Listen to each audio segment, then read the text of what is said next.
सही अर्थों में समझा जा सकता है। तो जिस प्रकार हमने अपनी कक्षाओं में बचपन में विभिन्न प्रकार की प्रयोगशालाओं में जो किताबों में पढ़ा हुआ ज्ञान था उसे व्यवहारिक रूप में वास्तविक रूप में जाकर देखा, समझा और तब उस पर विश्वास किया। उस संदर्भ में भगवद गीता जो भगवान श्री कृष्ण के मुख से अपने उन्होंने हमारे जैसे जीवों के लिए 5000 वर्ष पूर्व इसी मर्त्य भूमि में आकर कही है, उसको समझने के लिए हम पहले उसके वास्तविक संदर्भ को समझने का प्रयास करते हैं। क्या है भगवद गीता? क्या है हम सब के लिए भगवद गीता एक सामान्य नागरिक की दृष्टि में? क्या वो एक मात्र पुस्तक है जो पूजा घर में रखी जाती है, या बुढ़ापे के लिए इंतजार करते समय वो किताब है जिसको हम अपनी वृद्धावस्था में पढ़ने के लिए संभाल कर रखते हैं, या ये एक धार्मिक पुस्तक है जिसपे आपको समय समय पर बताना चाहिए कि हाँ मेरे पास भगवद गीता है, या कभी कभी किसी प्रतियोगिताओं में या कहीं किसी भाषण और व्याख्यान में प्रस्तुत करने के लिए ये श्लोकों की किताब का संग्रह मात्र है। क्या ये ऐसा है? अगर है तो हमें अपनी जानकारी और अपनी विचारधारा को थोड़ा और गहराई में जाकर समझना होगा। क्या है भगवद गीता? वास्तविक मंतव्य। भगवद गीता भगवान की वाणी है। समस्त शास्त्रों और स्रोतों से स्पष्ट किया गया है कि 5000 वर्ष पूर्व भगवान श्री कृष्ण ने अर्जुन के लिए कुरुक्षेत्र में, ऐसा नहीं है कि घर परिवार और सामान्य परिजनों के बीच में बैठकर कही थी, कुरुक्षेत्र में कही थी। सारे वेदों का सार है। श्रीमद् भागवतम के रचयिता भगवान वेद व्यास जी ने, जो कि स्वयं पूर्ण पुरुषोत्तम भगवान श्री कृष्ण के साहित्यिक अवतार कहे जाते हैं, उन्होंने भगवद गीता के लिए अनेक शास्त्रों में पहले ही अपने मंतव्य से स्पष्ट कर दिया था कि सारे वेदों का सार भगवान श्री कृष्ण प्रस्तुत करेंगे। क्या इसमें हमारे समस्त जीवन में आने वाले प्रश्नों का उत्तर है? हम आगे के सत्र में इसे भी देखने और समझने का प्रयास करेंगे। वास्तव में ये कोई अलमारी, पूजा घर या किसी मंदिर या श्लोकों के लिए रखी जाने वाली किताब नहीं है। ये एक जीवन शैली है। व्यवहार जीवन में कैसे हमारे जीवन में धर्म, सदाचार और आचार जीवन शैली में दिखना चाहिए, उसके लिए ये पुस्तक है।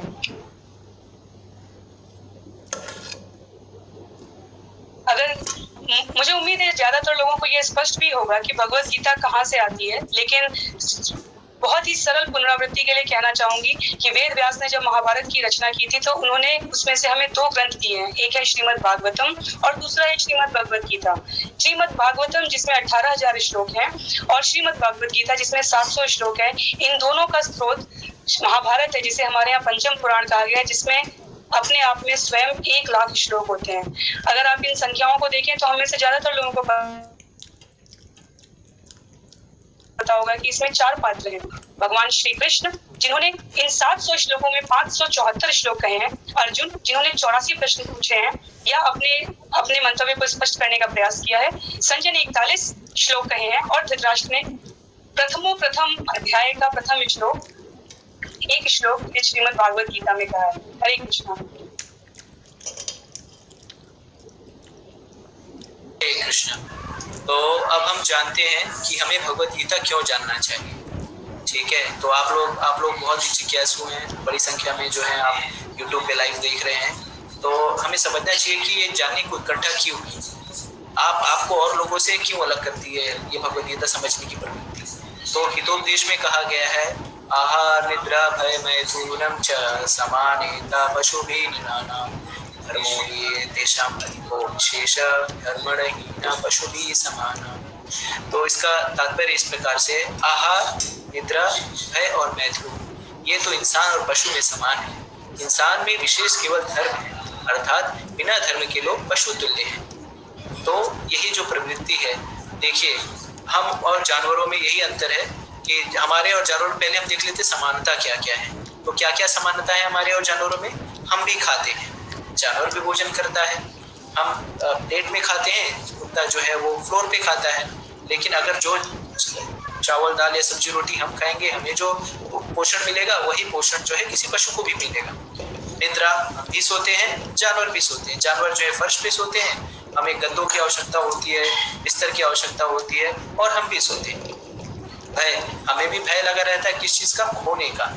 कोई चीज़ हमारी खो ना जाए या हमारे बच्चे सुरक्षित रहें। उसी तरह से जानवर भी जो हैं वो भी अपने बच्चों के लिए, अपने परिवार के लिए भयभीत रहते हैं और हर प्रकार से उनका संरक्षण करने के प्रयास रहते हैं। और मैथुन, तो हम भी मनुष्य भी जो है वो भी बच्चे पैदा करते हैं और जानवर भी बच्चे पैदा करते हैं। अगर आप देखेंगे तो जानवर जो है हमसे अच्छी तरह बच्चे पैदा कर सकते हैं।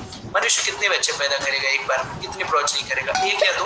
लेकिन अगर पशुओं में देखें तो कई पशु ऐसे जो 100 बच्चे एक बार पैदा करते हैं। तो अब आप ये बताइए कि मनुष्य में और जानवर में अंतर क्या है, जब हम भी वही कर रहे हैं और जानवर भी वही कर रहे हैं। तो इस तरह से अगर हम देखें तो हम पशु तुल्य हैं। हम वो चार पैरों पे चल रहे हैं, कीट हैं, पतंगे हैं, सर्प हैं, और हम 2 पैरों पे चलने वाले पशु हैं। लेकिन नहीं, एक चीज है, एक विषय वस्तु जो उनमें नहीं है।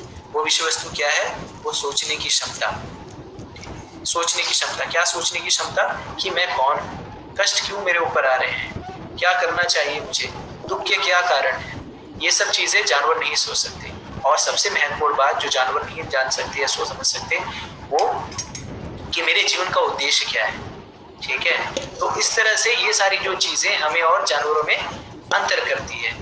और इसी कारण जो है आप जो यहाँ पे आए हैं ये सुनने के लिए, वो यही इसी उत्कंठा से आए हैं कि इस भगवत गीता में आखिर है क्या। जैसा कि परम राधिका माता जी ने बताया कि किस तरह से बहुत सारे लोगों में बहुत सारी भ्रांतियां हैं। तो आप ये 18 दिन जो है हम इन्हीं भ्रांतियों के विषय में विशेष चर्चा करेंगे और सारे अध्यायों के वो अंदर के जो जड़ित जो हीरे मोती हैं उनको बाहर निकल के आएंगे। ठीक है, हरे कृष्ण।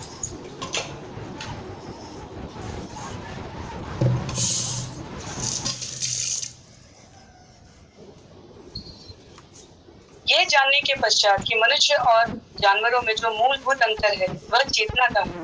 इस चेतना को हम गूढ़ रूप में समझने से पहले केवल सतही स्तर पर अगर समझना चाहें तो एक प्रयास करके देखते हैं कि एक जीवित मनुष्य में, एक जीवित जीव में और एक मरे हुए जीव में या मरे हुए इंसान में क्या अंतर है। अंतर केवल चेतना का है। उसके पास भी वही हाथ पैर बुद्धि अहंकार विराजमान हो सकती थी, पर नहीं है। क्यों नहीं है? क्योंकि चेतना जा चुकी है। क्योंकि जो आत्मा के रूप में जो परमात्मा का तत्व था वो नष्ट हो चुका है, वो कहीं और किसी और यात्रा पर निकल चुका है। तो इसलिए जीवन की सार गर्भिता समझते हुए, इस जीवन के बहुमूल्य क्षणों का सदुपयोग करते हुए श्रीमद् भगवत गीता, जिसे भगवान श्री कृष्ण ने अपने मुखारविंद से अर्जुन के समक्ष प्रस्तुत की थी, उसको समझने के लिए कुछ मूलभूत आवश्यकताएं होती हैं जो एक व्यक्तित्व में आवश्यक है। अगर हम डॉक्टर बनना चाहते हैं तो हम अचानक से डॉक्टर बनने के लिए तो नहीं जा सकते। उसके लिए क्रमिक विकास आवश्यक है। शिक्षाओं का एक प्रथम चरण, द्वितीय चरण, तृतीय चरण पार करना होता है। उसके बाद हम उसको समझने के लिए योग्यता अर्जित करते हैं। इस योग्यता को हम गुणात्मक रूप से कह सकते हैं कि एक बच्चे में क्या बनना चाहते हो, डॉक्टर, इंजीनियर, अध्यापक, कुछ भी वो कह सकता है, लेकिन उसको ये नहीं पता कि उसका क्रमिक विकास क्या है, उसकी वो प्रक्रिया क्या है। उस प्रक्रिया को समझाने के लिए जैसे हमें भौतिक जगत में शिक्षा प्राप्त करनी होती है, उसी तरह इस आध्यात्मिक ज्ञान को प्राप्त करने के लिए भी कुछ मूलभूत आवश्यकताएं और विशेषताएं हैं। वो विशेषताएं हैं, सबसे पहले हमारे अंदर उत्कंठा होनी चाहिए। देशेकर प्रभु ने कहा कि हमारे अंदर जिज्ञासा होनी चाहिए। अर्जुन यहाँ जो इस चित्र में मुद्रा अगर हम देखें तो स्पष्ट रूप से दिख रहा है कि अर्जुन के अंदर जिज्ञासु प्रवृत्ति है। और भगवान श्री कृष्ण ने बताने की मुद्रा में क्या यह किसी से भी, क्या अपनी उत्कंठा जिज्ञासा हम किसी के भी समक्ष रख सकते हैं? नहीं, यह प्रामाणिक रूप से गुरु शिष्य परंपरा में आनी चाहिए। गुरु शिष्य परंपरा से तात्पर्य यह है कि जिसने स्वयं उस विषय का अध्ययन किया है, जिसने स्वयं उस विषय को अपने जीवन में चरितार्थ किया है, उसके कहे हुए शब्दों, वचनों और कार्यों और आचरण के प्रभाव से ही सामने वाला प्रकाशित हो सकता है। तो भगवान श्री कृष्ण जो कि स्वयं कहे जाते हैं कि अभी हम आगे के अध्याय में देखेंगे, अध्याय 4 में भगवान कहते हैं, अर्जुन मैंने तुमसे बहुत बहुत बहुत पहले यह ज्ञान इक्ष्वाकु को दिया था, उससे पहले मैंने सूर्यदेव को दिया था। अगर आप भगवत गीता उठाएंगे तो आपको एक क्रमिक परंपरा का, गुरु शिष्य परंपरा का वर्णन मिलेगा। उसी परंपरा में आगे इस गुरु शिष्य परंपरा में समझने की आवश्यकता है, ताकि हम सही अर्थों में सही स्रोत से इस ज्ञान को सही प्रकार से समझते हुए अपने जीवन में आचरण ला सके। क्या विनम्रता और ध्यानपूर्वक श्रवण करने का एक आवश्यक तत्व है? बिल्कुल है। क्यों? क्योंकि किसी भी कक्षा में किसी भी उद्दंड शिष्य को समझाने में किसी भी गुरु की रुचि नहीं रहती। उसी प्रकार अंतिम और सारगर्भित बात है भगवान का भक्त होना। भगवत गीता समझने के लिए भगवान का भक्त होना क्यों आवश्यक है? इसलिए आवश्यक है क्योंकि ये ज्ञान भगवान श्री कृष्ण अपने मुख से हम जीवों को अपने अपने पास वापस बुलाने के लिए, जीवन के चरम लक्ष्य को समझाने के लिए कह रहे हैं। तो अगर हमारे अंदर भक्तिगत विशेषताएं नहीं होंगी तो यह ज्ञान हमारे लिए किसी भी प्रकार उपयोगी नहीं हो सकता। तो जैसा कि हमने अभी समझने की ये जो विशेषगत आवश्यकता समझी, कौन? प्रामाणिक गुरु शिष्य परंपरा से आना चाहिए, विनम्रता और ध्यान पूर्वक श्रवण करना चाहिए, भगवान के प्रति हमारा समर्पण होना चाहिए, शरणागति होनी चाहिए, और सबसे प्रमुख समझने के लिए उत्कंठा होनी चाहिए। हरे कृष्ण। हरे कृष्ण। तो हमने समझा कि अब हम ये समझते हैं कि ज्ञान किससे ग्रहण करना चाहिए। इसके पहले हमने देखा कि भगवद गीता को कैसे सुनना। अब ये देखते हैं कि किस तरह से भगवद गीता ज्ञान कौन ग्रहण कर देने के योग्य है। तो सबसे पहले जो महत्वपूर्ण विषय वस्तु है कि हमें जो भगवद गीता जो आध्यात्मिक ग्रंथ है उनका ज्ञान जो है प्रामाणिक गुरु शिष्य परंपरा में आए हुए व्यक्तित्व से ही लेना चाहिए। जैसे कि उदाहरण के तौर पे अगर देखा जाए तो जब हम स्कूल में जाते हैं, जब बच्चे का स्कूल में दाखिला कराते हैं और ये एडमिशन कराने जाते हैं, तो हम क्या देखते हैं, ये नहीं देखते कि कोई ऐसा घर बना हुआ है, कांच की बिल्डिंग लगी हुई है, और अगर हम जाए वहाँ पे वो कहते भैया ये स्कूल है, आइए एडमिशन करवा लीजिए। हम इस तरह से नहीं करते। हम क्या करते हैं, जांचते हैं, परखते हैं, क्या क्या चीज़ें, क्या क्या विषय वस्तु जांचते हैं। हम यही देखते हैं कि वो स्कूल किस बोर्ड से संबंधित है। यूपी बोर्ड से है, महाराष्ट्र बोर्ड से है, आसाम बोर्ड से है, बिहार बोर्ड से है, किससे संबंधित है, सीबीएसई है, आईजीएसई है। क्यों? क्योंकि प्रामाणिक नहीं होगा तो अगर हम उस बच्चे को वहाँ पे डाल देंगे तो अगर वो जो डिग्री लेके निकलेगा तो उससे क्या फायदा होगा, उस प्रमाण पत्र का कोई वैल्यू नहीं। इसी तरह से जो भगवद गीता का ज्ञान है हमें किससे समझना चाहिए, जो कि प्रामाणिक हो। एक और उदाहरण समझाने के लिए मैं बताता हूँ। जैसे सोनार है, तो सोनार जो होगा वो आपको किस विषय वस्तु में पारंगतता से बता सकता है, सोने के विषय में। अगर कोई जो है हलवाई है, अगर हलवाई से हम जाके पूछें कि ये जो नासा का जो रॉकेट है वो किस तरह से ऊपर उड़ रहा है, तो उसमें पारंगत नहीं है, वो उसमें महारत उसे हासिल नहीं है, तो उस चीज का ज्ञान नहीं दे सकता। इसी तरह से आध्यात्मिक ज्ञान जो है हमें भक्तों से लेना चाहिए, जो कि प्रामाणिक गुरु परंपरा में आते हैं। तो वे अपने शास्त्रों में, जो हमारे सनातन धर्म वैदिक धर्म के जो शास्त्र है, उसमें 4 प्रामाणिक गुरु परंपरा के विषय में उल्लेख हुआ है। वो कौन कौन से हैं? श्री संप्रदाय, ब्रह्म संप्रदाय, कुमार संप्रदाय और रुद्र संप्रदाय। और यही 4 परंपरा है जो कि प्रामाणिक है। शास्त्रों में कहा गया है, श्रुति स्मृति पुराणादि पंचरात्रि विधि बिना एकांते हरे भक्ते उत्पादे कल्पते। तो श्रुति स्मृति पुराण में जो चीज अगर लिखी गई है, बताई गई है, उसके इतर अगर हम कोई कार्य करते हैं, वो क्या करते हैं, उत्पाद मचाते हैं। ठीक है, तो हम वेद जो हमारे आधार है, उसके आधार पे हमें पता चलता है सिर्फ 4 प्रकार के प्रामाणिक परंपरा। तो इसमें जो आएंगे उन्हें ही हम प्रामाणिक मानेंगे, उन्हीं से हमें ग्रहण करना चाहिए। दूसरा चीज, जो व्यक्ति वो हो जो ज्ञान, भगवान को दिया गया ज्ञान यथा रूप में समझाए। देखिए, जब हम उदाहरण के तौर पे कैसे समझा जाए, जैसे हम जाते हैं, जैसे हम कोर्ट में जाएं और जब वकील जो है जब कोई बहस करता है तो वो किसके आधार पे बात करता है, वो शास्त्रों के आधार, वो अपने नियम कानून के आधार पे बात करता है। उसी तरह से अगर कोई व्यक्ति भगवान के संबंधी के अध्यात्म के विषय में बात कर रहा है तो उसे जो भी कोई बात कह रहा है वो शास्त्रों पे आधारित होना चाहिए, यथा रूप, बिना किसी तोड़ मरोड़ के। ठीक है, जैसे श्रील प्रभुपाद जी बताते थे कि जैसे कृष्ण कहते हैं भगवद गीता के अंत में कि मन मना भव मद भक्तो मद याजी मनोस्कु, कि मेरे भक्त बनो। तो प्रामाणिक गुरु क्या कहेगा कि आप भगवान के भक्त बनो। ठीक है, तो भगवान का जो संदेश है प्रामाणिक गुरु यथा रूप आपके पास पहुंचाएगा। तीसरा गुरु वो है जिसकी इंद्रियों पे नियंत्रण, तो जो सारी इंद्रियां हैं उस पे उन्हें नियंत्रण होना चाहिए। वाचो वेगम मनसा उदर वेगम, इस तरह से उसकी वाणी पे कंठ संयम होना चाहिए, उसके बोलने पे संयम होना चाहिए, खाने पे जीवा पे संयम होना चाहिए, इंद्रियों पे संयम होना चाहिए। इसी के लिए गोस्वामी कहा जाता है प्राय आचार्यों को। तो गोस्वामी का अर्थ क्या है? गो का अर्थ है इंद्रियां और स्वामी का अर्थ है जिसका उस पर नियंत्रण। अगर कोई व्यक्ति जो है उसको अपनी इंद्रियों पे नियंत्रण नहीं, तो ऐसे व्यक्ति से अगर ज्ञान लेंगे तो वो फलीभूत नहीं होगा, वो मिथ्या ज्ञान रहेगा। अब ये समझते हैं कि अब हमने ये समझ लिया कि कौन ज्ञान दे सकता है। अब हमें जानते हैं कि हमें भगवद गीता के ज्ञान को कैसे समझना है। तो भगवद गीता के ज्ञान को हमें मनगढ़ंत ढंग से नहीं समझना चाहिए, अपने मन से। जैसे कोई श्लोक लिखा है और उसका हम अपने मन से व्याख्या कर लें, नहीं, हमें जैसा आचार्य बता रहे हैं उसी तरह से हमें समझना चाहिए। फिर कि बिना किसी मिलावट के, बिना किसी तोड़ मरोड़ के हमें पेश नहीं करना चाहिए भगवद गीता ज्ञान यथा। जैसे कृष्ण कह रहे हैं कि मेरे शरण में आओ या मेरी भक्ति करो, तो हमें उसी तरह से उसे समझना चाहिए। जैसे कई जो टीकाकार है वो लिखते हैं, जब कृष्ण कहते हैं मेरी शरण में आओ, तो कहते हैं उनके अंदर जो आत्मा स्थित है उसकी शरण में जाओ, जो कि शास्त्रिक रूप से सही नहीं है, ठीक है। और इसी की तरह जो गीता का जो ज्ञान ही लेते हैं, हम इसे ही नहीं समझना चाहिए कि बस ये नॉलेज लिए या ज्ञान के लिए हम ले रहे हैं, इससे हमारा ज्ञान बढ़ होगा। उस ज्ञान को हमें जीवन में उतारने के उद्देश्य से उसे सुनना चाहिए। हरे कृष्ण।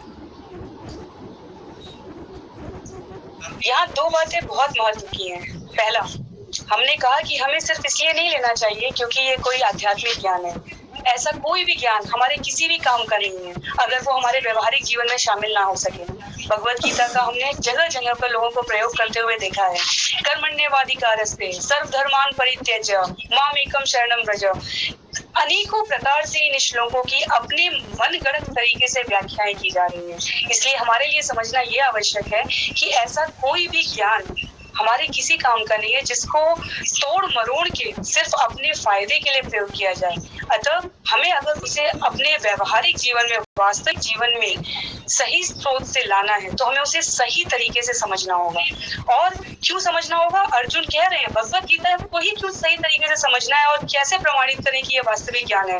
आप देखेंगे अध्याय 10वें में अर्जुन कहते हैं परम ब्रह्म परम धाम पवित्रम परमं भवान पुरुषं शाश्वतं दिव्यं आदिदेवं अजं विभुम् आहुस्त्वां ऋषयः सर्वे देवर्षि नारदस्तथा असितो देवलो व्यास स्वयं चैव ब्रवीषिमे सर्वमेतद्कृतं मन्ये यन्मां वदसि केशव नहि ते भगवन् व्यक्तिं विदुर्देवान् दानव।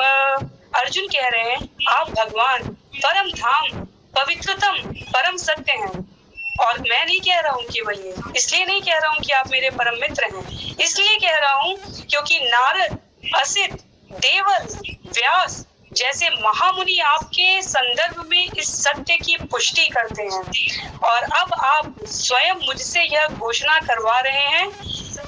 इसलिए हे कृष्ण, आपने जो कुछ भी कहा है उसे मैं पूर्ण रूप से सत्य मानता हूँ।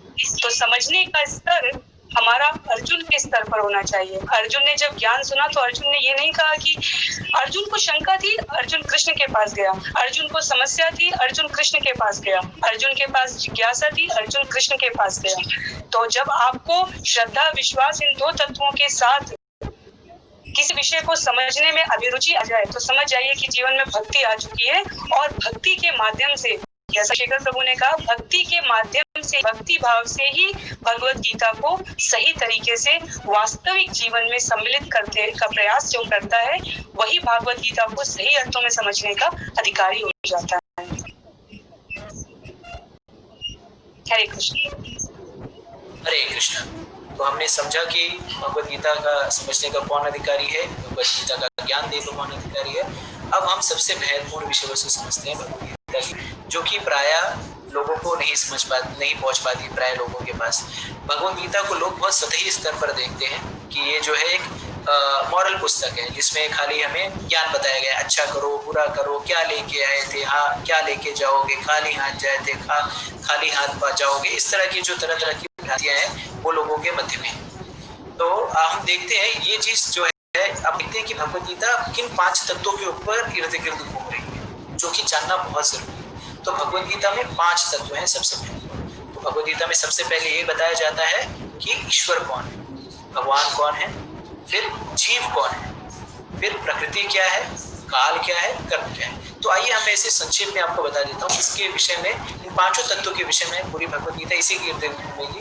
जब जैसे जैसे हम सत्र में आगे बढ़ेंगे तो हम जानते चले जाएंगे एक एक तत्व के विषय में। तो पहले ईश्वर जो कि सर्वशक्तिमान है, जो इस सारी सृष्टि का रचयिता है। भगवत गीता में ये बताया जाएगा कि वो कौन है, सारी चीजों को कंट्रोल कौन कर रहा है, सारे कारणों का कारण कौन है। इस विषय वस्तु में बताया जाएगा ईश्वर कौन है।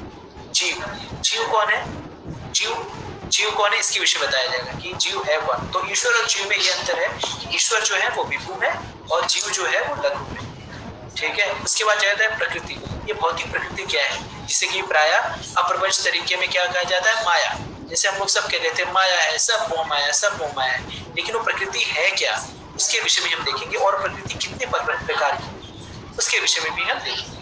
इसके बाद काल के विषय में हम सब जानते हैं, काल कहते हैं, काल जो है वो, लेकिन काल है क्या, काल में प्रारूप क्या क्या है, कौन कौन सी चीजें काल के अंदर आती है, ये सारी विषय वस्तु भी हम भगवद गीता में जानते हैं। और कर्म जो है वो बहुत ही, अगर किसी को कुछ नहीं पता हो तो कर्म के विषय में जरूर पता है। भारत में तो कर्म के विषय में हर कोई चलता फिरता व्यक्ति भी, हर कोई व्यक्ति जो है कर्म के विषय में आपको घंटों व्याख्यान दे देगा। और एक श्लोक जो है वो सर्वविदित है, क्या, कर्मण्येवाधिकारस्ते मा फलेषु कदाचन, काम करो और बस काम करो। भगवान ने भगवद गीता में कहा है काम।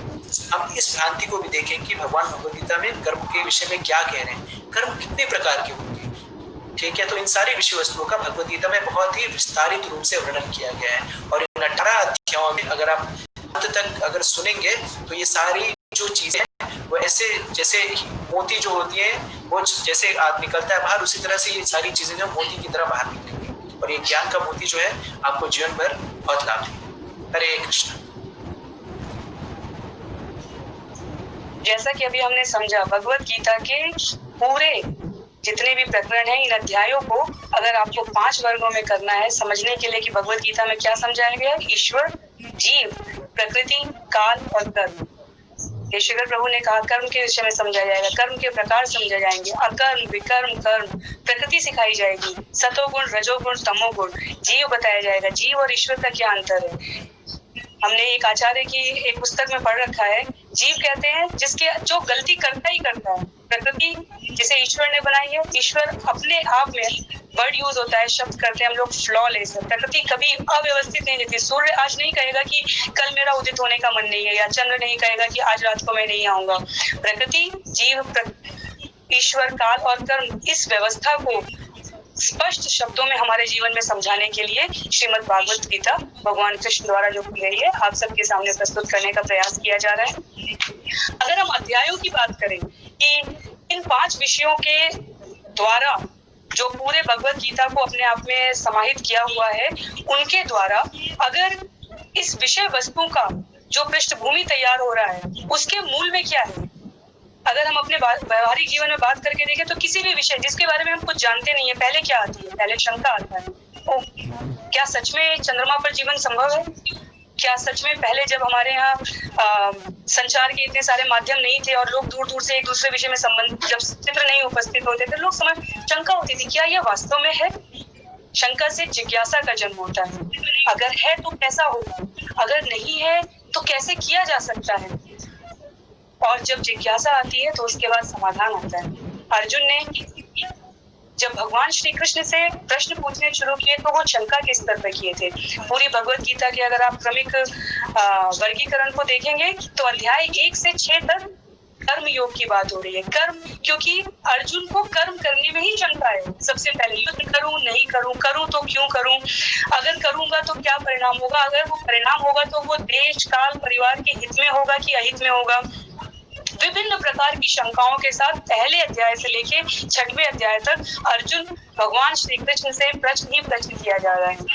अध्याय 7 से जब भगवान बोल रहे हैं, जब इसमें विभिन्न अध्यायों में, तो अब वो समझने के स्तर पर पहुंच रहा है, तो उसमें वो जिज्ञासा कर रहा है, वो पूछ रहा है, अच्छा अगर मैं ये कर रहा हूँ तो ये उचित है, अगर ये उचित है तो क्या सर्वश्रेष्ठ है, अगर ये सर्वश्रेष्ठ है तो मुझे इसके परिणाम के विषय में क्या करना चाहिए। उसके आगे जब 13वें अध्याय से, 13वां अध्याय हमारा श्रीमद् भगवत गीता का प्रकृति, पुरुष और चेतना है। प्रकृति, पुरुष और चेतना, वो अर्जुन जो युद्ध भूमि में खड़ा होकर भगवान श्री कृष्ण से अपने परिजन, मित्रों और सहयोगियों को मारूं या ना मारूं का प्रश्न पूछ रहा था, वो अब प्रकृति, पुरुष और चेतना से पूछ रहा है। तात्पर्य वो अब समाधान की ओर अग्रसर हो रहा है। अध्याय 14, अध्याय 15, अध्याय 16, 17 में श्रद्धा के विभाग, देवी तथा आसुरी स्वभाव, ऐसी गूढ़ जिज्ञासाएं हो रही हैं, जिज्ञासाओं के समाधान मिल रहे हैं अर्जुन को, जिससे उसको जीवन का और कर्म करने का और शंका से ऊपर उठकर वास्तविक लक्ष्य को समझने का परिणाम प्रकट हो रहा है। तो हम अभी के लिए संक्षिप्त में ये कहेंगे कि अगर हमें स्मरण रखना है कि भगवत गीता कहाँ से शुरू होती है और कहाँ तक पहुँचती है, वो शंका से शुरू होती है, जिज्ञासा पर उसमें उसका जो है फैलाव है और समाधान पर जाकर वो समाप्त होती है। हमारे जीवन में भी, व्यवहारिक और वास्तविक जीवन में भी इसी प्रकार की परिस्थिति होती है। तो भगवत गीता को कि इस सत्र को पूरी तरीके से इस रूप में निरूपित करने का प्रयास है जहां हम अपने जीवन की हर घटना के साथ इसको संबद्ध करके देख सकें। हरे कृष्णा। हरे कृष्णा। तो अब हमने देखा कि किस तरह से परम राधिका माता जी ने बताया कि किस तरह से भगवद गीता को 18 अध्याय में कैसे उत्पन्न किया गया है। तो प्राय ये जो ज्ञान है, ये ज्ञान प्राय जो लोगों के मध्य में नहीं होता, जनता जनार्दन को इस विषय में नहीं पता होता, वो तो सिर्फ भगवद गीता के विषय में कुछ ज्ञान दिया। अब हम अध्याय 1 के पड़ाव पे आ गए हैं। अब हम ये समझते हैं कि अध्याय 1 की पृष्ठभूमि क्या है, ये भगवद गीता का ज्ञान क्यों उत्पन्न किया गया, इसके कौन कौन से पात्र हैं और क्या कारणवश, किस स्थिति के कारण जो दो पक्ष हैं वो, जैसे हमने देखा भगवद गीता में कौरव और पांडव पक्ष जो है वो कुरुक्षेत्र के मध्य में क्यों आए। तो जैसे कि आपको जानकारी पहले दी गई थी कि भगवद गीता जो है वो महाभारत का एक अंग है। भीष्म पर्व में इसके विषय में जानकारी आती है। तो आप लोगों को जैसे भारत में तो महाभारत जो है BR चोपड़ा जी के द्वारा सबको पता चल गई, लेकिन फिर भी आप पुनरावलोकन करने के लिए तो इस युद्ध में दो प्रकार के लोग हैं, एक कौरव पक्ष है, एक पांडव पक्ष है। ठीक है, तो कौरव पक्ष में 5 लोग हैं और कौरव पक्ष में 100 लोग हैं और पांडव पक्ष में 5 लोग हैं। और ये दोनों क्या है, दोनों पक्ष जो है आपस में संबंधी है, भाई का संबंध है, भाई हैं, रिश्तेदार हैं। ठीक है, और ये युद्ध भूमि में क्यों खड़े हैं, तो ये युद्ध भूमि में खड़े हैं संपत्ति के विवाद को लेकर। तो ऐसे ही संपत्ति का विवाद हमारे हर घर में होता है। प्राय भारत के हर घर में आप देखेंगे तो संपत्ति का विवाद है। तो यही विवाद जो था वो कौरव और पांडवों के पक्ष में था। तीसरी जो थी कि ऐसा नहीं था कि पांडव पक्ष ने कभी या दोनों पक्ष में कभी संधि के विषय में कोई बातचीत नहीं हो और वो सीधे लड़ाई करने के लिए आ गए। मध्यस्थता हुई थी, मध्यस्थ गए थे, शांति का प्रस्ताव पारित किया गया था, लेकिन दुर्बुद्धि लोगों ने उस शांति के प्रस्ताव को खारिज कर दिया। और शांति का प्रस्ताव कौन लेके गया था, कृष्ण, जो इस भगवद गीता के मुख्य किरदार है। तो कृष्ण जो है शांति का प्रस्ताव इस तरह से ले गए थे कि उन्होंने दुर्योधन के पक्ष से ये मांग की थी कि कम से कम 5 गांव जो है वो पांडवों को दी जाए। पांडव जो थे वो क्षत्रिय थे, क्षत्रिय जो होता है वो राज का कार्य करता है, और ये पांडव जो है उन 5 गांवों में भी संतुष्ट थे। लेकिन दुर्बुद्धि दुर्योधन और उसके दुर्बुद्धि पिता धृतराष्ट्र ने उस 5 गांव के निवेदन को भी खारिज कर दिया, और इस कारण अब युद्ध जो असंभावी हो चुका था। तो धृतराष्ट्र जो थी, जैसा कि आप जानते होंगे, धृतराष्ट्र जो था वो आंख से अंधा था, लेकिन वो आंख से नहीं बुद्धि से भी अंधा था। और अगर आप देखेंगे तो इस पूरी कुरुक्षेत्र की घटना का एक ही मुख्य जिम्मेदार है, वो है धृतराष्ट्र। ठीक है, जिसने अगर मान ली होती बातें तो युद्ध जो है वो होता ही नहीं। ठीक में, और इस कारण से जब सारा शाम दाम दंड भेद सब कुछ पांडव पक्ष जो है वो करके हार गया, तो अब कुछ नहीं बचा था, अब सिर्फ युद्ध बचा था। और यहीं से होती है हमारे भगवद गीता की शुरुआत, और यहीं से होगी हमारे जीवन के बदलाव की शुरुआत। तो जिस तरह से पांडव पक्ष जो है युद्ध के क्षेत्र में खड़े हैं, उसी तरह हम भी जो है युद्ध के क्षेत्र में खड़े हैं। हमारे भी घर में बहुत सारे धृतराष्ट्र हैं, हमारे भी सानिध्य में बहुत सारे दुर्योधन हैं, सारे लोग पड़े हुए हैं। और ये पांडवों के लिए ये पुस्तक नहीं है, ये सिर्फ पांडवों के लिए पुस्तक नहीं है, हमारे जैसे लोगों के लिए पुस्तक है। तो भगवद गीता का जो पहला अध्याय है उसका शीर्षक है कुरुक्षेत्र के युद्ध स्थल में सैन्य निरीक्षण। अब हम यहाँ से हमारी भगवद गीता की यात्रा शुरुआत हुई। तो अब पहले हम देख लेते संक्षिप्त रूप में, क्योंकि हम भगवद गीता के हर अध्याय को हम लोग अच्छे से देखेंगे, तो हम संक्षिप्त रूप में देख लेते हैं कि भगवद गीता के पहले अध्याय में किन किन विषय वस्तुओं पर चर्चा की गई है। तो श्लोक संख्या 1 से लेकर श्लोक संख्या 11 तक दुर्योधन जो है सैन्य निरीक्षण करता है। फिर श्लोक संख्या 12 से लेकर 29 तक ये बताया गया है किस तरह से सारे पक्ष जो है शंख बजाते हैं, और ये इंगित होता है कि किस तरह से पांडवों का पक्ष जो है वो विजयी होगा। तो इसे कहते हैं कि कूद के पांव पालने देते हैं। उसी तरह से यहाँ पे पांडवों के पक्ष में विजय पक्की है, इसके जो लक्षण है वो बताए गए हैं। फिर श्लोक संख्या 20 से लेकर 27 तक अर्जुन को विषाद होता है, वो अपने परिवार के सदस्यों को देखता है, अपने चाचा ताऊ मामा काका सबको देखता है, और वो दुख में डूब जाता है। उसके बाद फिर वो तरह के कारण देता है, वो 4 कारण बताता है कि किस तरह से वो युद्ध नहीं करेगा। वो कहता है कि उसको परिवार के प्रति प्रेम है, परिवार के प्रति अनुराग है।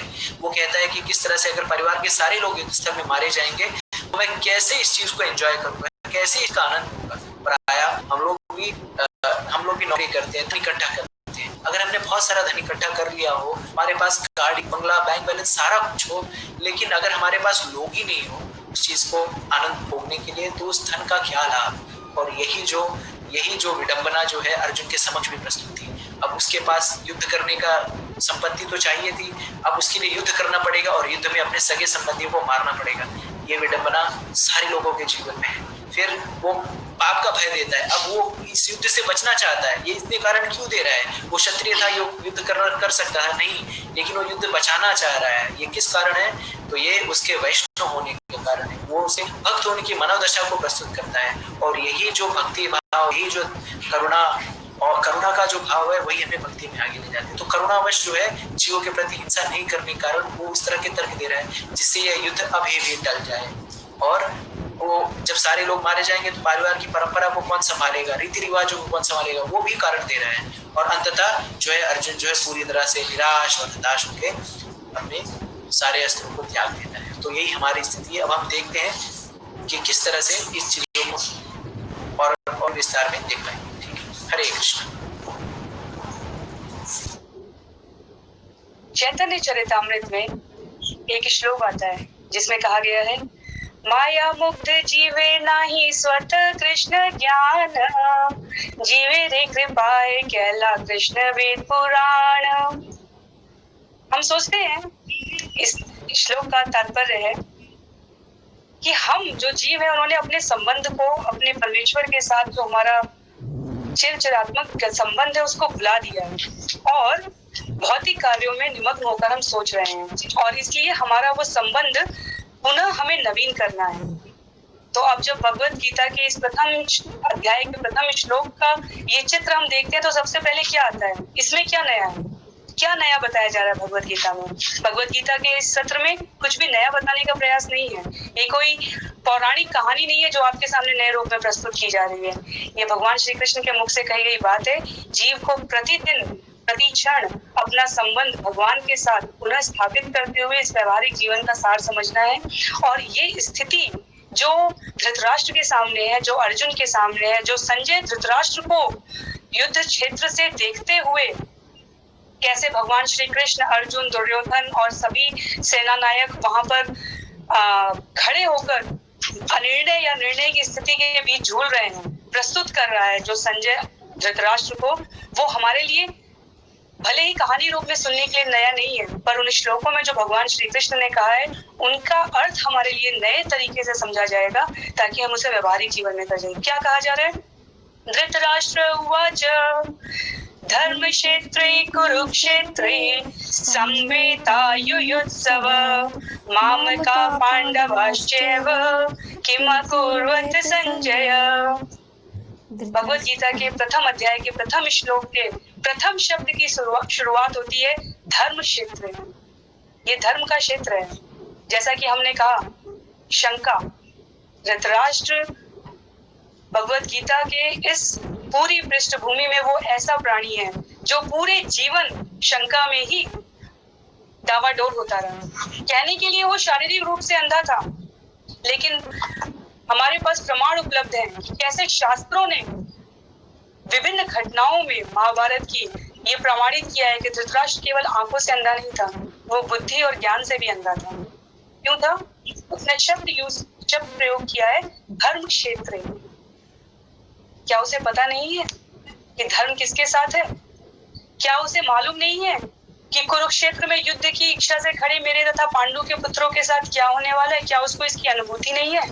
क्या वो नहीं सोच रहा है कि जो मेरे मन में बार बार आ रहा है परिणाम उसके विपरीत है?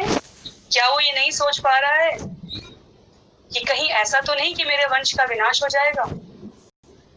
जब हमसे कहा जाता है सफेद हाथी मत सोचो, सबसे पहले हम क्या सोचते हैं? सफेद हाथी ही हमारे दिमाग में आता है। वही स्थिति इस समय धृतराष्ट्र की है। धृतराष्ट्र इस श्लोक में धर्म क्षेत्र से शुरू करते समय ही भयभीत हो रहा है, क्योंकि उसको पृष्ठभूमि में पता है कि मेरा और मेरे पुत्रों का आचरण अधर्म युक्त रहा है। उसे पता है भगवान श्री कृष्ण खड़े हैं वहां पे। वो मानता नहीं है, लेकिन जानता अवश्य है कि वो भगवान श्री कृष्ण है। क्यों जानता है? क्योंकि उसे अब तक की बीती हुई विभिन्न घटनाओं में इस प्रकार के प्रामाणिक संकेत मिले हैं कि अगर कृष्ण भगवान के स्तर पे मैं नहीं मान रहा हूं तो भी वो आम जनमानस से ऊपर है, वो मनुष्य से ऊपर है, और इसलिए उसे शंका है।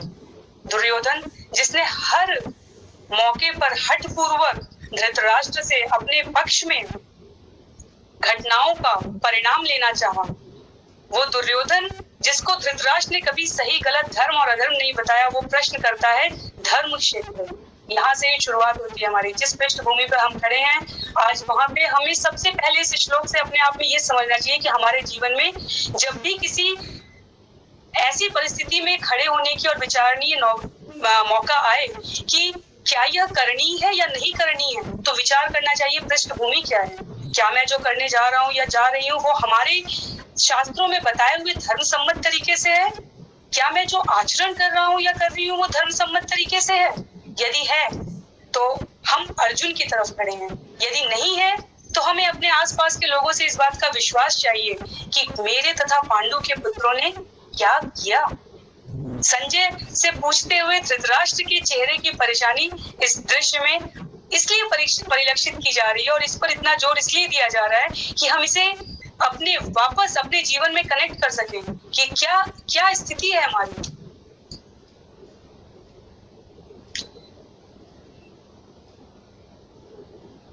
हरे कृष्णा। हरे कृष्णा। अब हम चलते हैं आगे। तो हमने जैसे देखा था कि जब हमने संक्षिप्त रूप में देखा था तो किस तरह से इन जो पहले अध्याय को कई सेक्शन में हम विभाजित कर सकते, कई भागों में। तो अब हम देखते हैं कि किस तरह से भाग 2 जो है वो दुर्योधन जो है अपने भयभीत है। तो सबसे पहली चीज कि जब धृतराष्ट्र ये प्रश्न पूछते हैं, फिर संजय जो है धृतराष्ट्र के सचिव है। तो जैसा कि आप सबको विदित होगा, धृतराष्ट्र जो है वो जन्म से अंधे हैं और वो युद्ध क्षेत्र में जा नहीं सकते। तो संजय को वेद व्यास जी की कृपा से दृष्टि प्रदान की गई थी और उसके कारण वो युद्ध क्षेत्र में चल रहे सारे कुछ विषय वस्तुओं को लाइव सजीव प्रसारण देख पा रहे थे। जैसे आजकल जैसे IPL चल रहा है तो सारे लोग जो है लाइव देखते हैं, ये वीडियो जो है लाइव चल रही है, उसी तरह से उस समय संजय जो है लाइव प्रसारण जो है धृतराष्ट्र को बता रहे हैं। तो जब संजय से ये प्रश्न पूछा जाता है उसके बाद अब संजय जो है आगे चल करके बढ़ करके अब वहाँ जो चल रहा है उसका सजीव प्रसारण दे रहा है। तो सबसे पहली चीज क्या बताता है वो, पश्येतं पांडुपुत्राणाम् आचार्यं महतीचमु व्यूढं द्रुपदपुत्रेण तव शिष्येण धीमता। हे आचार्य, पांडुपुत्र की विशाल सेना को देखें, इसे आपके बुद्धिमान शिष्य द्रुपद के पुत्र ने इतने कौशल से व्यवस्थित किया गया है। अब देखिए, सबसे पहली चीज हमें समझनी चाहिए कि दुर्योधन भले ही था वो दुर्बुद्धि, इसी के नाम उसका दुर्योधन था, लेकिन था वो समझदार। समझदार क्यों था? इससे हमें जीवन में, देखिए भगवद गीता जो है ना बहुत ही व्यवहारिक ज्ञान देता है। इसके मर्म को अगर हम समझेंगे ना तो अपने हमारे जीवन में बहुत ही बड़ा बदलाव आएगा। क्या देख रहा है यहाँ पे, युद्ध करने के पहले दुर्योधन किस चीज का अवलोकन कर रहा है? अपने विपक्षियों के पक्ष का अवलोकन कर रहा है। तो श्लोक संख्या 2 से लेकर श्लोक संख्या 11 तक इसी चीज का वर्णन किया गया है, जिस तरह से दुर्योधन जो है सामने वाले पक्ष की शक्ति को देख रहा है। तो जब कभी भी हम जीवन के ऐसे पड़ाव पे आए जहाँ पे हमें कोई निर्णय करना हो, जहाँ पे हमें कोई डिसीजन लेना हो, तो हमें ये देखना चाहिए कि जिस कार्य को हम करने जा रहे हैं उस कार्य करने में हम कितने सक्षम हैं, हम उस चीज का फायदा क्या है, उसको कार्य करने का नफा क्या है, उस कार्य करने का नुकसान क्या है। तो यहाँ पे सबसे पहले दुर्योधन क्या कर रहा है? दुर्योधन जाता है अपने सेनापति से मिलता है। और सेनापति कौन है उनके?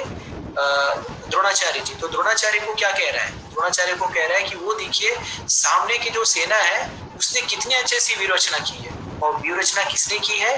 द्रुपद के पुत्र। तो अब ये समझने योग्य बात है कि दुर्योधन का सबसे बड़ा विरोधी कौन था? दुर्योधन का सबसे बड़ा विरोधी था भीम। तो जब हम कभी युद्ध स्थल पे आते हैं तो हम सबसे पहले किसे देखते हैं?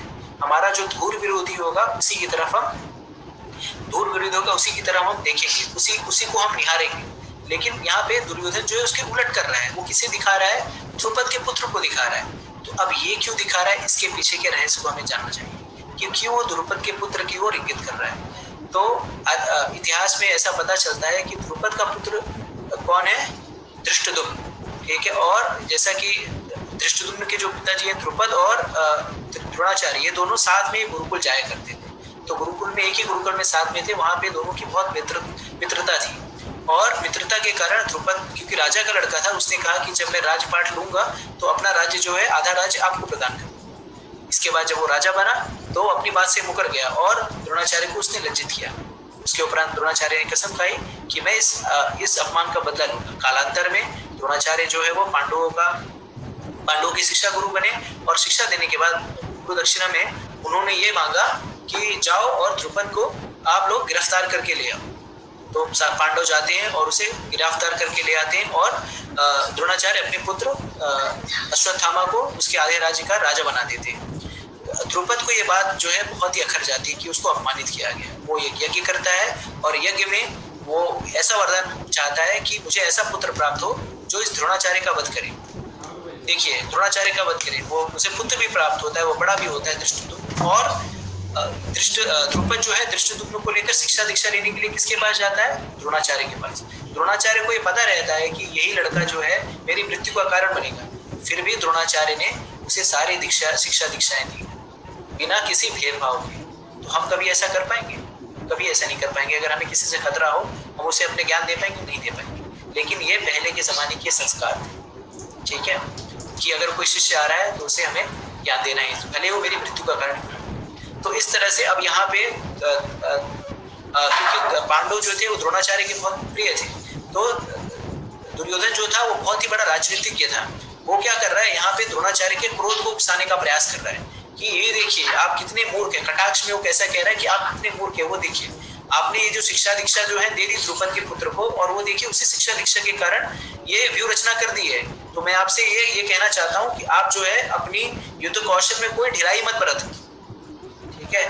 तो इस तरह से दुर्योधन जो है एक प्रकार से कटाक्ष कर रहा है और एक कुशल राजनीतिज्ञ होने का दावा पेश कर रहा है। इस तरह से अब वो देखेगा आगे चल, उसके बाद के श्लोकों में बताया गया किस तरह से वो पांडवों के पक्ष को देख रहा है, उनकी सेना को देख रहा है कि उस पक्ष में कौन कौन है और हमारे पक्ष में कौन कौन है, और इन दोनों के मध्य में वो एक प्रकार का कंपैरिजन करता है, एक प्रकार का ये करता है कि किस तरह से किसके पक्ष में क्या शक्ति है। और अंत में 11वें श्लोक में वो कहता है कि जो हमारे पास जो शक्तियां हैं वो क्या है, अपर्याप्तम है, और पांडव पक्ष के पास जो योद्धा है वो पर्याप्त है। तो अपर्याप्तम शब्द का आचार्य जो है दो तरह से उसका अवलोकन करते हैं। अपर्याप्त का शब्द होता है कि परिपूर्ण है, दूसरा ये तरीका होता है कि ये जो है अपूर्ण है। तो यहाँ पे आचार्य बताते हैं कि अपर्याप्तम कहने का दुर्योधन ये कह रहा है अपरोक्ष रूप में कि हमारी जो सेना है उसके पास शक्तियां जो है कम है और पांडव पक्ष के पास शक्तियां जो है ज्यादा है। क्यों कह रहा है ऐसा? कि सामने वाले पक्ष में परम पुरुषोत्तम भगवान श्री कृष्ण स्वयं है। अब हम आगे देखते हैं कि 12 से 19 श्लोक में कि उसमें क्या बताया गया। हरे कृष्ण। जैसा कि हमने इस अध्याय के शुरुआत में ही बताया था कि पूरे अध्याय के श्लोकों का वर्गीकरण है। देवशेखर प्रभु ने कहा 1 से लेकर 11वीं तक दुर्योधन सैन्य निरीक्षण कर रहा है। वो दुर्योधन जो कि पूरे समय जब भगवान श्री कृष्ण से उसे जाकर सहयोग मांगना था तो उसने नारायणी सेना मांगा। जब उसे निर्णय लेना था कि कौन कौन मेरे पक्ष से आना है तो वो गया और स्वयं माद्री के भाई शल्य को लेकर आया और उसने कहा कि आप मेरी ओर से युद्ध लड़ेंगे। इस प्रकार उसने उनको अतिथि सेवा सत्कार भाव से अपने पक्ष में किया। सभी प्रकार के भौतिक संसाधन जुटाने के बावजूद युद्ध स्थल में खड़ा दुर्योधन शंकित है, आशंकित है। उसके पिता संजय से आशंकित होकर प्रश्न पूछ रहे हैं, भय क्यों है? किस बात का भय है दुर्योधन को? क्योंकि कहीं ना कहीं आप पूरी दुनिया से झूठ बोल सकते हैं पर अपने आंतरिक अंतःकरण से कभी झूठ नहीं बोल पाते। वो दुर्योधन सैन्य निरीक्षण के समय अपने तरफ के प्रभावशाली पक्षों का पूरी तरीके से अवलोकन करने के पश्चात भी संतुष्ट न होकर ईर्ष्या और द्वेष को जगाने के लिए द्रुपद से कह रहा है कि धृष्टद्युम्न को देखो, जो उधर धृष्टद्युम्न खड़ा है। तो ये क्या बतलाता है? ये बतलाता है कि जब भी आपके अंदर भय आ रहा है, ऐसा भय नहीं जो किसी वास्तविक परिस्थिति, जो आपकी खुद की जन्य परिस्थितियां उसकी वजह से भय आ रहा है, तो इसका मतलब कहीं ना कहीं हमें अपना आत्मनिरीक्षण करने की आवश्यकता है। दुर्योधन पांडव ये जो किरदार हैं इस भगवत गीता में, ये हमको हमारे जीवन में विभिन्न परिस्थितियों में समझने के लिए आप कह सकते हैं कि एक चरित्र प्रस्तुत कर रहे हैं जिससे हम अपना समय समय पर आत्मनिरीक्षण पुनरावलोकन कर सकते हैं। 1 से 11-12 श्लोक तक जब दुर्योधन ने सैन्य संचालन और पूरा निरीक्षण कर लिया तो 12वें श्लोक में क्या होता है? 12वें श्लोक में वृद्ध भीष्म पितामह ने गर्जना की है। क्या की है? तस्य संजनयन् हसं कुरु वृद्ध पितामह सिंहनादं विनद्योच्चे शंखं दद्मो प्रतापवान। भीष्म पितामह ने कर्म को सामने रखते हुए दुर्योधन को विश्वास और उमंग के साथ ये युद्ध में संचालन करे और युद्ध में भाग ले, इसके लिए क्या किया? परम प्रतापी वयोवृद्ध कुरुवंश के मुकुटमणि भीष्म पितामह ने सिंह गर्जना की। उनके ऐसे शंख के उच्च स्वर को सुनकर दुर्योधन को हर्ष हुआ। दुर्योधन को लगा, वाह, हमारी जीत निश्चित है, भीष्म पितामह ने इतनी गर्जना की है। लेकिन क्या हुआ? क्या इस एक शंख के गर्जन के बाद कुरुक्षेत्र में शांति व्याप्त हो गई? नहीं। अब पांडवों का समय था। क्या हुआ? पांचजन्यम ऋषिकेशो देवदत्तम धनंजय पौंड्रम दद्मो महाशंखम भीमकर्मावृकोदर। भगवान कृष्ण के शंख का नाम पांचजन्य है, अर्जुन के शंख का नाम देवदत्त है और भीम के शंख का नाम पौंड्र है। इसी प्रकार आगे के श्लोकों में नकुल और सहदेव के शंखों का भी वर्णन बताया गया है। युधिष्ठिर के शंख का नाम अनंत विजय कहा गया है, नकुल के शंख का नाम सुघोष कहा गया है और सहदेव के शंख का नाम मणिपुष्पक कहा गया है। अनेक अन्य महान धनुर्धरों ने भी, काशीराज, शिखंडी, धृष्टद्युम्न, विराट, सात्यकी, द्रुपद, द्रौपदी जो के पुत्र, सुभद्रा के महाबाहु पुत्र, सबने अपने अपने शंख बजाए। शंख की ये गर्जना हमारे किसी भी कार्य को प्राचीन काल में करने के लिए आवश्यक अंग रूप में स्वीकार की गई थी। शंख की ये ध्वनि हमें क्या बताती है? केवल युद्ध क्षेत्र में ही नहीं, प्रतिदिन के जीवन में भी जब भी निराशा, दारिद्र्य और किसी भी प्रकार की भयपूर्ण स्थिति से हमें, तो हम उच्च स्वर में शंख की गर्जना करते हैं। आज वैज्ञानिक रूप में शंख के बारे में बताया जाता है कि उसमें इस प्रकार की सूर्य नाड़ी होती है, आपके फेफड़े की शक्ति मजबूत होती है, आपके हृदय में जो है दौर्बल्यता का क्षय होता है। विभिन्न प्रकार की बातें बताई जाती हैं। ये सब कहाँ से आ रही है? ये सब हमारे श्रीमद् भागवत गीता से आ रही है। हमारे किसी भी मंदिर में कोई भी पूजा समाप्ति नहीं संपन्न होगी शंख की प्रतिध्वनि के बिना। इस भयंकर शंख को बजा के भगवान श्री कृष्ण ने दुर्योधन अभी हर्षित हो रहा था भीष्म पितामह के उसको सुनकर, शंख की ध्वनि को सुनकर। अब उसके अंदर ऐसी कोलाहल पूर्ण विदीर्ण हृदय को कर देने वाली ध्वनि को सुनकर ऐसा कहा जाता है कि दुर्योधन के शरीर में कंपन होने लगा। दुर्योधन के शरीर में कंपन होने लगा।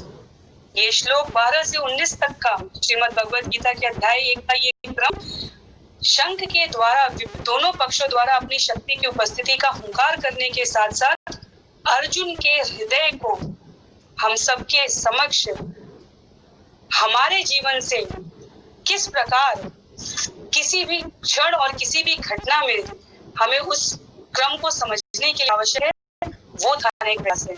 श्लोक संख्या 12 से 19 के बीच में इन विभिन्न शंखों के पश्चात, ध्वनियों के पश्चात श्लोक 27 जो यहाँ पे आपको प्रस्तुत किया जा रहा है। मैंने देखा कि कुछ लोगों का प्रश्न है कि बीच में श्लोक छोड़े जा रहे हैं। आप सबकी जानकारी के लिए 1 घंटे में भागवत गीता अध्याय 1 में 42 श्लोक हैं।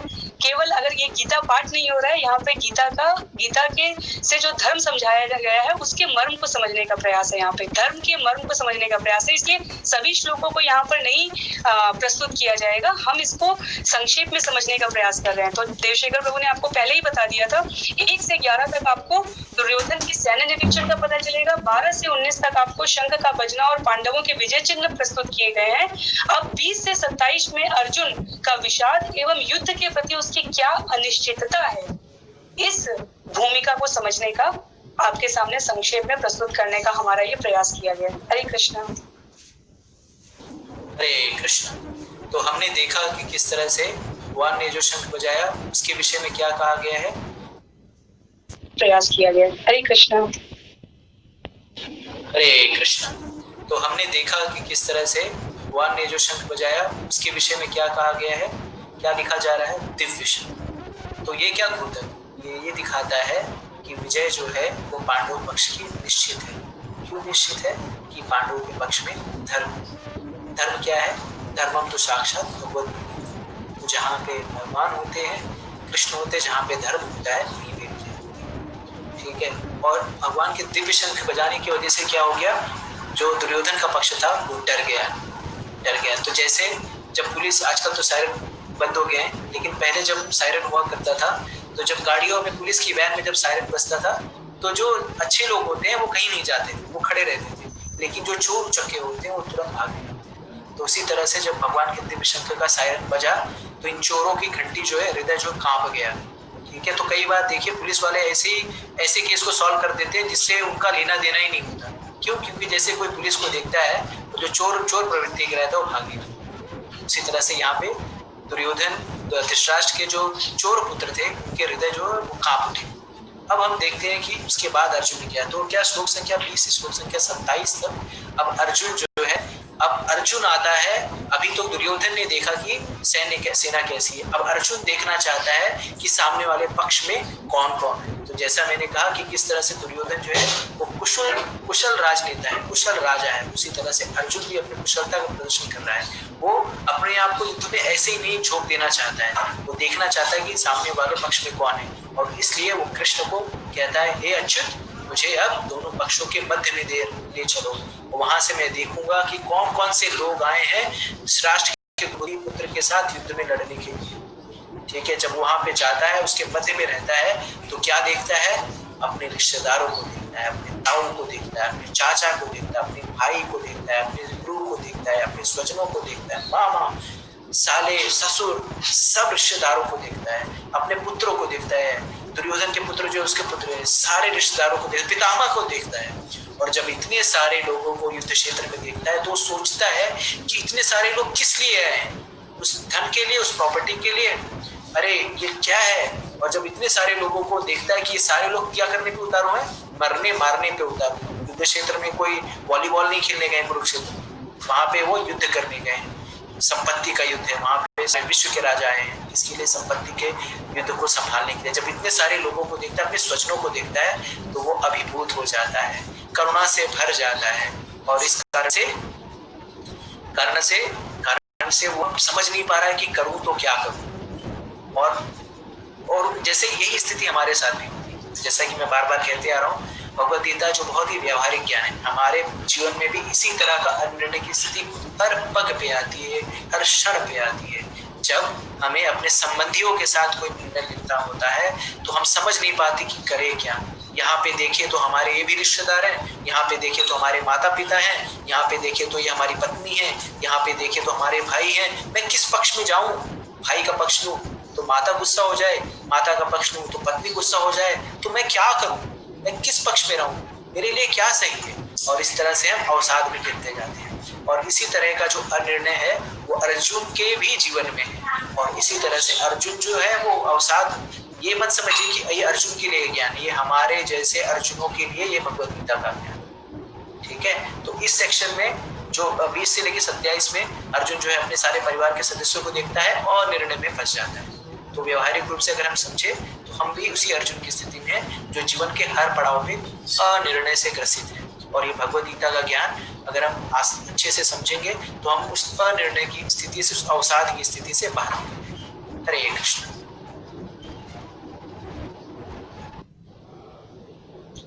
जैसा कि देवशेखर प्रभु ने कहा, ये अवसाद की स्थिति, अनिर्णय की स्थिति हम में से बहुतों के लिए बिल्कुल अपरिचित नहीं है।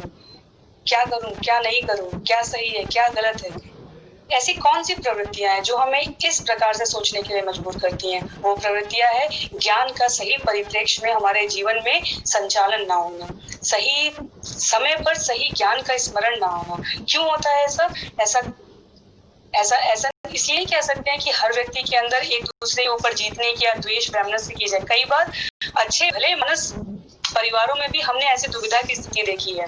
अगर हम भगवत गीता के परिप्रेक्ष्य में समझना चाहें कि अर्जुन के युद्ध के ना करने के ना कारण क्या थे, दोस्तों रिश्तेदारों के लिए करुणा, सही बात है। विजय में कोई आनंद नहीं, स्पष्ट किया गया अभी। क्यों नहीं कोई आनंद? जब दोनों ही पक्ष के लोग मरेंगे, जब दोनों ही पक्ष अपने संबंधी हैं, तो ऐसे विजय को लेकर किसी भी सत्पुरुष, धर्माचरण का पालन करने वाले व्यक्ति के जीवन में उल्लास का कोई कारण नहीं हो सकता। आगे जब हम लोग आगे श्लोक में बढ़ेंगे तो हमें ये पता चलेगा कि युधिष्ठिर कहते हैं, ऐसा राज्य लेकर क्या कहना जो सगे संबंधियों की लाश पर खड़ा हो। जब यह जीवन भौतिक है, जब ये जीवन नष्ट होने वाला है, जब जो आए हैं जाना है, कुछ नहीं लेकर आना है, इस प्रकार की बातें हमारे जीवन में हमने बचपन से सुनी होती है, और निश्चित तो राज परिवार के ऐसे बड़े वर्ग का प्रतिनिधित्व कर रहे हैं जहां पर ज्ञान रग रग में प्रवाहित हो रहा था। तो ऐसे व्यक्ति के लिए इस प्रकार सोचना किसी आश्चर्य का कारण नहीं है। अर्जुन उसी क्रम को सोचते हुए ऐसे विजय कर क्या लाभ, क्या करूंगा, पारिवारिक परंपरा का विनाश, क्योंकि अगर दोनों पक्ष से पुरुषों का सर्वनाश होने लगेगा तो स्त्रियां, वृद्ध, बाल, अबाल ये सभी निराश्रय हो जाएंगे। कोई भी दूसरी सत्ता उनको अपने अधिकार में कर सकती है और उस प्रकार धर्म की हानि स्वतः ही होने लगेगी। तो युद्ध का मंतव्य ही खत्म हो गया। युद्ध की कोई परिपूर्ति इस भौतिक राज्य को लेने मात्र से पूरी नहीं हो जाएगी अगर हम सही और सुरक्षित हाथों में भविष्य ना दे पाए।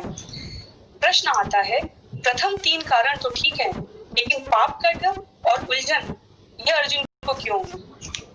क्योंकि अर्जुन ने धर्म के मर्म पर ध्यान नहीं दिया। अर्जुन को लगा कि मैं हूँ, मैं कंट्रोलर हूँ, मैं नियंत्रण करता हूँ, मेरे मारने से कोई मर जाएगा। इसे कहते हैं सही समय पर ज्ञान की स्मृति ना आना। अर्जुन ने सोचा मेरे मारने से ये मर जाएंगे। अर्जुन भूल गया कि भगवान श्री कृष्ण ने कहा है कि पत्ता भी मेरी इच्छा के बिना नहीं हिल सकता। आगे के शास्त्रों में ये वर्णन, आगे के श्लोकों में हमें ये परिचय मिलेगा इन श्लोकों से। तो पाप का डर जो आया वो धर्म के मर्म को ना समझने की वजह से आया। ये हम में से किसी की भी स्थिति हो सकती है। ये अर्जुन के बताए हुए कारण है। ये शास्त्र सम्मत है कि नहीं, इनको हम आगे के श्लोकों में, आगे के सत्रों में, आगे के अध्यायों में समझने का प्रयास करेंगे। और उलझन किस बात की है अर्जुन को? क्या राज्य पाने के ऊपर के 4 कारण के अतिरिक्त भी ऐसी कोई उलझन है जो अर्जुन स्पष्ट नहीं कर पा रहा है? वो उलझन है आगे की वंश वृद्धि और इनकी नहीं, उसके भी आगे बढ़ने की। क्या ऐसा करने से मुझे नरक मिलेगा? तात्पर्य महत्वाकांक्षा अपने सीमित स्तर पर नहीं है, महत्वाकांक्षा पहुंच रही है। भौतिक जगत में अगर राज्य मिल भी गया, आनंद ले भी लिया, तो उसके पश्चात के जीवन में क्या होगा? क्या मुझे नरक का वास करना पड़ेगा? अगर नरक का ही वास करना है तो फिर मैं क्यों कर रहा हूँ? यह भी एक विषय है, यह भी अर्जुन के युद्ध न करने का एक कारण है। तो कहीं ना कहीं हम कह रहे होते हैं कि हम धर्म के लिए कर रहे हैं, पर कहीं हमारे सतही स्तर पर किसी भी हम आपकी भलाई कर रहे हैं, पर अंदर ये भी है कि मेरा इसमें मान सम्मान, अपयश, कीर्ति, इन सब के साथ तो कोई समझौता नहीं हो रहा है। तो उलझन का बहुत ही विचलित व्याख्यान है जो कि आगे के अध्यायों में भी हमें सुनने को मिलेगा। पर मूल रूप से हम कह सकते हैं कि ये 4 से 5 कारण ऊपर से देखने पर लगते हैं जो कि अर्जुन को युद्ध ना करने के लिए कृष्ण के सामने प्रेरित कर रहे हैं। हरे कृष्णा। हमने आज जो है भगवद गीता के जो प्रथम अध्याय थे उनके सारे पक्षों को कवर कर लिया। अब हम ये समझते हैं 20 विषय व्यवहारिक ज्ञान में रहे थे, लेकिन इन सारे जो घटनाक्रम है उसको देखने के बाद हमें क्या समझ में, इसको अगर देखने के बाद हमें यही समझ में आता है कि अगर हम सत्य पे हैं, अगर हम धर्म पे हैं, तो भगवान हमारी सेवा करने के लिए हमारे पक्ष में। ठीक है, तो अर्जुन का जो पक्ष था ऐसा नहीं था कि दुर्योधन का पक्ष जो था उसके पास शक्ति नहीं थी, उसके पास सारी शक्ति थी। ऐसे योद्धा थे जिन्हें तिमिंगला जो मछली की तरह खा, जो बड़े बड़े वेल और सांपों को खा जाती है। भीष्म जैसे योद्धा थे जिनको अमरता का भी वरदान प्राप्त था, जो इच्छा मृत्यु का वरदान था। तो ऐसे लोग थे, लेकिन चूंकि पांडव जो थे वो धर्म पे थे, इस कारण से भगवान जो उनके पक्ष में थे। और भगवान उनके पक्ष में क्या कर रहे थे ये भी विचारणीय योग्य है। वो कोई वहां पे इंस्ट्रक्टर की तरह नहीं बैठे थे, वो वहां पे सारथी की तरह बैठे थे। जब हम देखेंगे श्लोक संख्या 327 के मध्य में, तो अर्जुन कहता है कि हे अच्युत, रथ को युद्ध क्षेत्र के मध्य में ले चलो। और ये सारथी का जो काम है बहुत ही आसान नहीं है। सारथी जो है वो लात खाता है। कैसे लात खाता है मैं बताता हूँ। कि जब युद्ध चला होता है ना, जैसे आप गाड़ियों में चलते हैं, ऑटो चला रहे होते हैं या कार में जा रहे होते हैं, तो आप क्या कहते हैं, भैया राइट ले लो, भैया लेफ्ट ले लो, भैया सीधे ले लो। और सारथी जब यहाँ पे युद्ध होता है वहाँ पे कोलाहल का माहौल रहता है। कोई चीख रहा है, कोई चिल्ला रहा है, किसी को भाला चुभा, किसी को बर्छ छुपा, कहीं से तीर आ रहा है, कोई मर रहा है, कोई हो रहा है, इतना कोलाहल, कोई चीख रहा है, कोई चिल्ला रहा है, कोई शंख बजा, कोई तुरही बजा रहा है। और इसने में आवाज नहीं सुनाई देती कि कहाँ जाना है, लेफ्ट लेना, राइट लेना, आगे जाऊँ पीछे जाऊँ। तो जो योद्धा होता है वो सारथी को लात मारता है। राइट लेना होता है तो राइट साइड में लात मारेगा, लेफ्ट लेना होगा तो लेफ्ट साइड, और जब सीधा लेना होगा तो सामने मारता है। तो कैसे मारता है, ऐसे फूल की तरह नहीं, क्योंकि क्रोध में व्यक्ति जो है फूल की तरह नहीं उसको टच करता है, उसको जोर से लात मारता है, जिससे सारथी को पता चले। तो भगवान कृष्ण जो है वो परम पुरुषोत्तम भगवान है, और वो सारथी के रूप में अपने भक्त के लात खाने के लिए मिल रहे हैं। ठीक है, तो अगर हम जो है उसी तरह से अर्जुन की तरह ही अगर भगवान के ऊपर पूरी तरह से समर्पित रहे तो भगवान हमारे छोटे छोटे कार्यों करने के लिए भी तैयार है।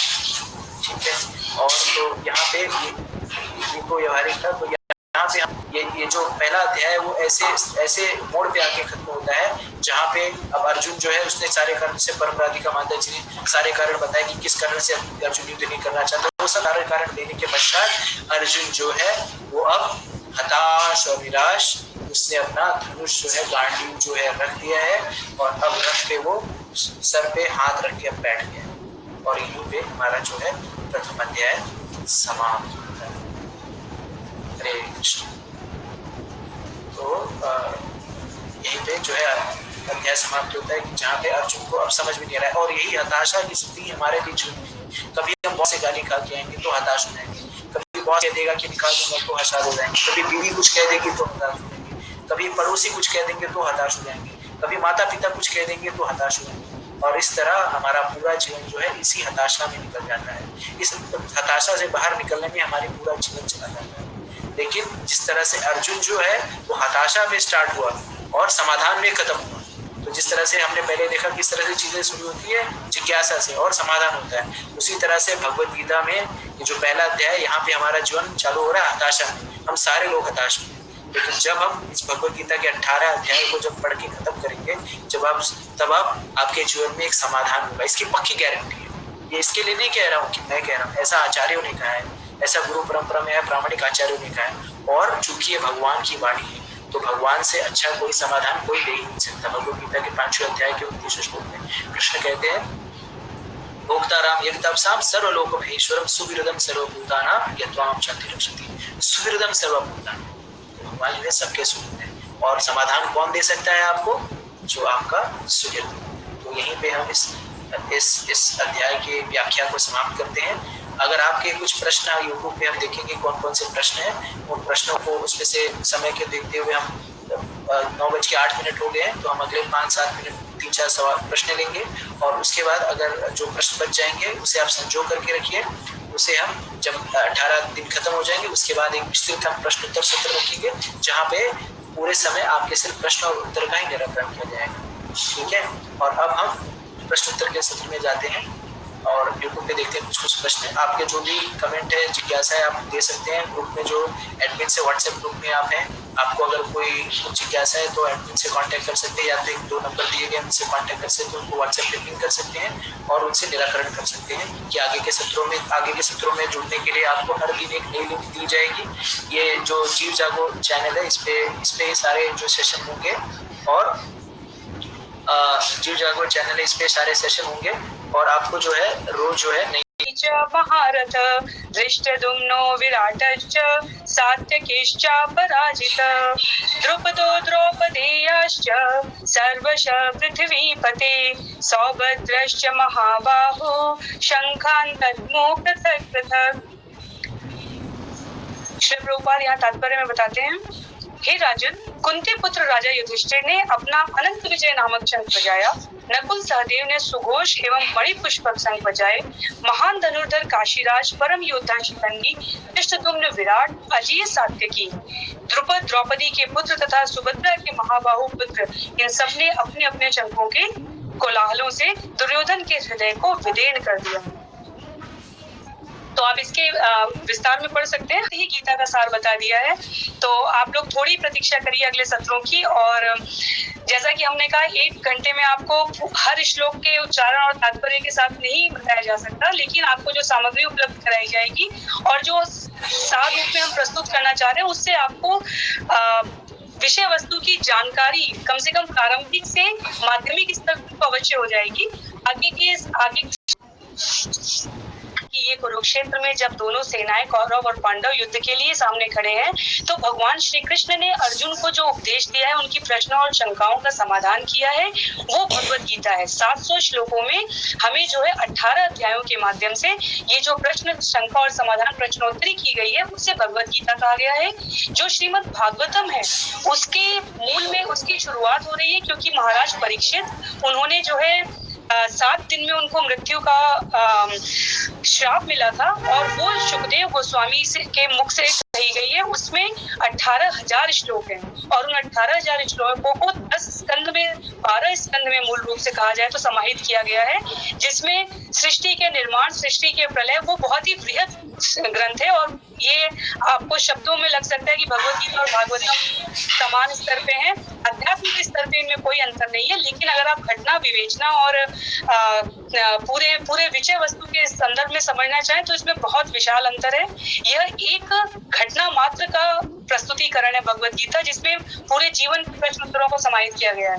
और श्रीमद् भागवतम में पूरे ब्रह्मांड की सृष्टि के निर्माण से लेकर प्रलय तक और विभिन्न महाभागवतों ने जो भगवान के भक्त हुए हैं, परम महावैष्णव हुए हैं, उनके जीवन चरित्र का और बहुत से वैज्ञानिक और आध्यात्मिक प्रश्नोत्तरों के साथ 12 स्कंद में 18,000 श्लोक में श्रील वेदव्यास महाराज ने जो है उसका सार गर्भित हम लोगों के समक्ष प्रस्तुत किया है।